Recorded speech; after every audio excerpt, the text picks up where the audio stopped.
Elle a l'air banale, mais pourtant, cette pomme de terre est spéciale. Elle est cultivée ici et arrosée en partie avec ceci. Faire pousser des fruits et légumes avec de l'eau salée, c'est le projet fou de Mark van Rieselbergh. C'est sur l'île de Texel, au nord des Pays-Bas, qu'il conduit ses expériences depuis une dizaine d'années.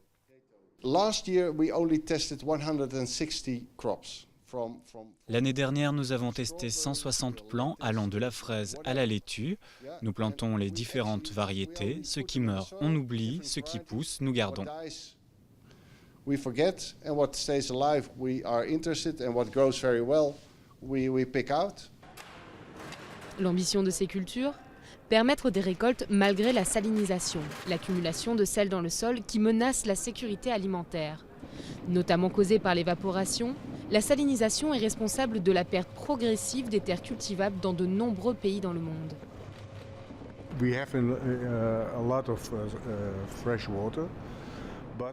Ici, nous avons beaucoup d'eau douce, mais ces plants ont un potentiel pour le reste du monde, comme au Pakistan, en Iran, des pays victimes de la salinisation.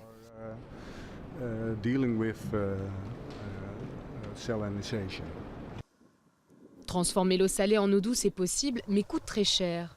Ce nouveau procédé pourrait révolutionner l'agriculture dans certaines régions arides.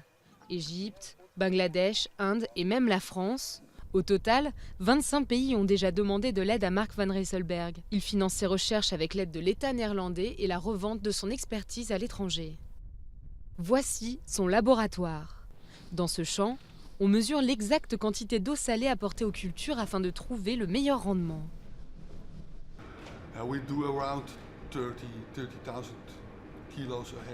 Nous produisons environ 30 tonnes par hectare. Cela semble beaucoup, mais un agriculteur classique fait 60 tonnes.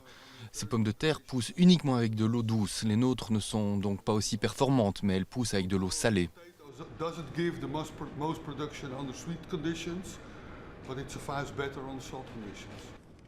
L'an dernier, 3 hectares de pommes de terre ont été ramassés.